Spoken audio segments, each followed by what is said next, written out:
আমি রান্না করতে যাচ্ছি একদম আমার মায়ের হাতের ঝাল ঝাল গরুর মাংস। আসলে আমরা যারা বাসা বাড়িতে থাকি রোজ রোজ তো আর মায়ের হাতের খাবার খাওয়া আমাদের সৌভাগ্য হয় না। বাসায় থেকে এই নিজের হাতেই মায়ের কিছুটা রান্না ফলো করার চেষ্টা আর কি। এই যে আমি এখন বাটা মশলা দিচ্ছি, আমার আম্মু সবসময় বাটা মশলাগুলাই ব্যবহার করে।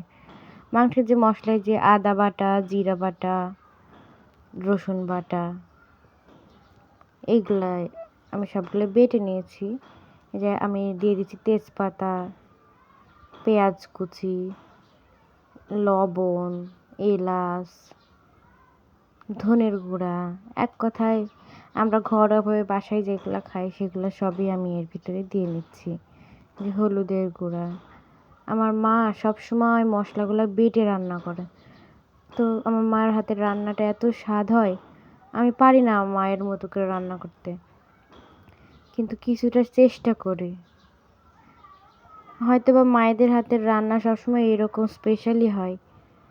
আমার সন্তানও হয়তো বা বলবে যে মা তোমার হাতের রান্না এই পৃথিবীতে আমার কাছে সবচেয়ে সেরা লাগে। আসলে মা তো মাই, মায়ের হাতের রান্নার কোনো তুলনাই হয় না। তো এই যে আমি এখন মশলাগুলো সব মাখিয়ে নিচ্ছি হাতে মেখে। আমার মা সবসময় এইভাবে হাতে মেখে গরুর মাংস রান্না করে। মা বলে এতে গরুর মাংসের রান্না নাকি বেশি সুন্দর হয়। মুরগির মাংস আগের থেকে কষিয়ে রান্না করে, আর গরুর মাংস হলে এইভাবে আগের থেকে সব কিছু একবারে মাখিয়ে তেল মশলা যাবতীয় সব কিছু দিয়ে একবারে রান্না করে। এই যে খুব সকাল সকাল ইচ্ছা করছিল মায়ের হাতে রান্না খেতে, তাই সকাল 6টার সময় উঠে আমি রান্না শুরু করে দিয়েছি। যে আমার মশলা সব রেডি, মাখানো সব রেডি হয়ে গেছে। এখন আমি এর ভিতরে হালকা একটু নাড়াচাড়া দিয়ে সুন্দর করে একটু হালকা একটু পানি দিয়েছি, দিয়ে নেড়ে নিচ্ছি যাতে আমার নিচে এটা ধরে না যায়। খেয়াল রাখতে হবে যাতে এটা ধরে না যায়। আমি জানি পৃথিবীর সব মায়ের হাতের রান্নাই খুব বেস্ট হয়, সেটা যার মায়ের হোক না কেন, মায়ের হাতের রান্নার কোনো তুলনাই নেই।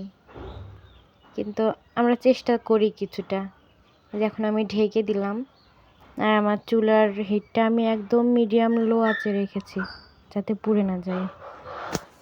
যেখানে আমার রান্না চলছে, এই যেখানে আমার মাংসটা কষানো চলছে, দেখুন কি সুন্দর একটা কালার এসেছে। এটা দেখতে অসম্ভব সুন্দর হয়েছে। এই যে এখানে আমার মাংস রান্নাটা কষানো চলছে, একটা সুন্দর কালার আসছে। এর ভিতরে যদি একটু বাদাম বেটে দেওয়া যায় 1 চামচ মতো, তাহলে এটা স্বাদ হয় একদম বিয়েবাড়ির মতো। কিন্তু আজকে আমার বাসায় বাদাম ছিল না, খুব অল্প জিনিস দিয়ে আমি চেষ্টা করছি রান্নাটা করার। এই যে আমার মাংসটা কষানো হয়ে গেছে।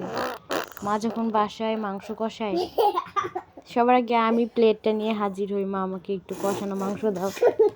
কিন্তু নিজের রান্না করা মাংস অতটা মন চায় না যে উঠাই খাই। এই যে এখানে আমার রান্না চলছে আর আমার বাচ্চা দুষ্টুমি করছে। যে আমি এখন রান্নাটা ঢেকে দিলাম। আমার রান্নাটা বেশ কিছুক্ষণ রান্না করছি, আমি প্রায় 20 মিনিটের মতো জাল দিচ্ছি।